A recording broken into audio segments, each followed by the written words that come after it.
बहुत से लोगों के सवाल है कि वीडियोकॉन D2H की सेवाएं बंद क्यों होने जा रही हैं। आखिर डिश टीवी जो है वो D2H के सैटेलाइट ST2 के चैनल्स अपने सैटेलाइट से क्यों ऐड कर रहा है, इस प्रोसेस में कितना समय लगेगा और अगर ये पूरा कंप्लीट हो जाता है तो उसके बाद क्या D2H का जो सेट टॉप बॉक्स हमारे घर पर लगा हुआ है क्या वो हमेशा के लिए खत्म हो जाएगा, बंद हो जाएगा और हमें क्या किसी दूसरे नए DTH कनेक्शन को लेना होगा।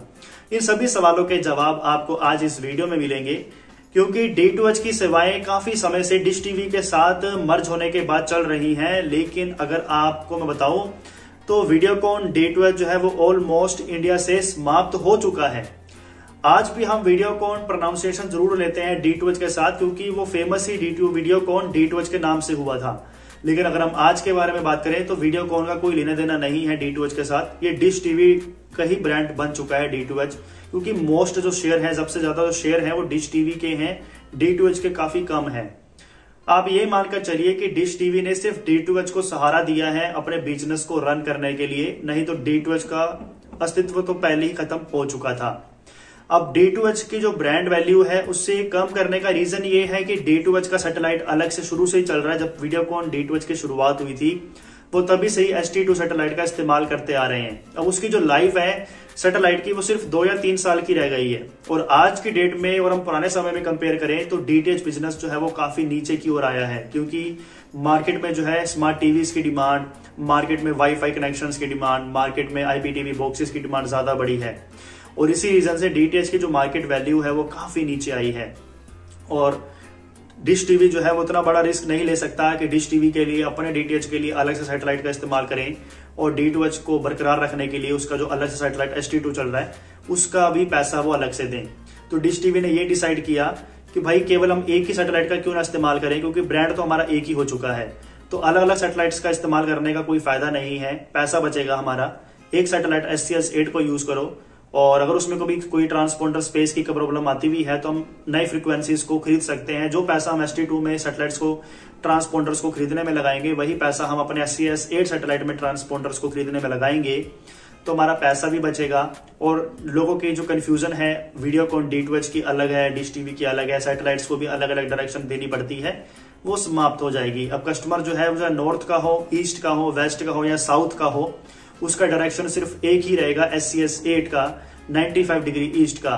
अभी जो कंफ्यूजन है कि साउथ वालों को ST2 डायरेक्शन करानी पड़ती है और नॉर्थ वालों को 95 डिग्री ईस्ट की डायरेक्शन SCS-8 की करानी पड़ती है, ये झंझट खत्म होने वाला है। इस प्रोसेस में 2 से 3 महीनों का समय लगेगा।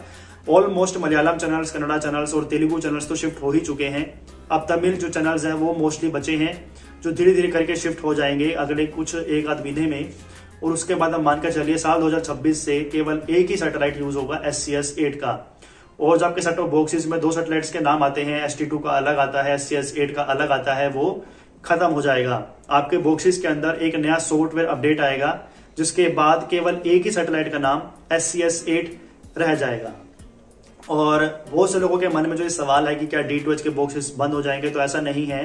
अगर आपके पास बहुत ही पुराना बॉक्स लगा हुआ है वीडियोकॉन D2H के ब्रांड में, और वो डिश टीवी के सैटेलाइट SCS-8 के सिग्नल्स को पकड़ पाने में सक्षम नहीं है, तो उस केस में डिश टीवी वाले आपको फ्री ऑफ कॉस्ट में सेट टॉप बॉक्स देने वाले हैं।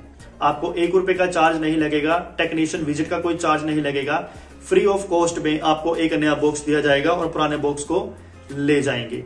लेकिन एक चीज का ख्याल आपको जरूर रखना है कि अगर आपको फ्री ऑफ कॉस्ट में सेट टॉप बॉक्स को चेंज करवाना है तो आपका बॉक्स एक्टिव होना चाहिए, आपका कनेक्शन बंद नहीं होना चाहिए। अगर आपका कनेक्शन बंद होगा तो कंपनी रिक्वेस्ट रेज नहीं करेगी। तो इस चीज का ख्याल आपको जरूर रखना है। और जिन कस्टमर्स के वीडियोकॉन D2H के बॉक्सेस कंपैटिबल है डिश टीवी के सिग्नल पकड़ने के लिए, तो उनका बॉक्स बदलने की कोई जरूरत नहीं है, उनका बॉक्स वही चलेगा। सिर्फ आपके घर में टेक्नीशियन विजिट होगी, टेक्नीशियन आएगा, सिग्नल्स चेंज करके जाएगा डिश एंटीने के, और बस आपका काम हो जाएगा।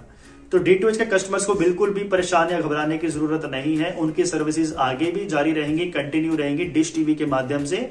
बस जो नीचे का लोगो है आपके बॉक्स में जो आ रहा है बॉटम में, वो D2H का आ सकता है, लेकिन उसके अलावा कोई भी खास चेंज यहाँ पर नोटिस नहीं होगा। सिर्फ सैटेलाइट चेंज हो जाएगा और कुछ भी नहीं होने वाला है। इवन D2H के ग्राहकों को तो बल्कि फायदा ये हो जाएगा कि उनको और भी कई चैनल्स मिल जाएंगे देखने के लिए, जो शायद अभी आपको नहीं मिल पाते हैं, जैसे कि मूवीज नाउ HD नहीं मिलता, MNX HD भी नहीं मिलता।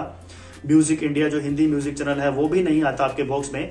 तो ऐसे बहुत चैनल है जो आपके भी आ जाएंगे, और ऐसे ही जो डिश टीवी के उपभोक्ता है उनको भी फायदा हो जाएगा कि उनके बॉक्स में भी तमिल के, तेलुगु के, मलयालम भाषा के और कन्नड़ भाषा के भी चैनल्स आ जाएंगे। क्योंकि कुछ ऐसे कस्टमर्स भी होते हैं जो नॉर्थ इंडिया में रह रहे होते हैं लेकिन वो दक्षिण भारतीय होते हैं, तो उनके लिए भी ये गुड न्यूज हो गई है।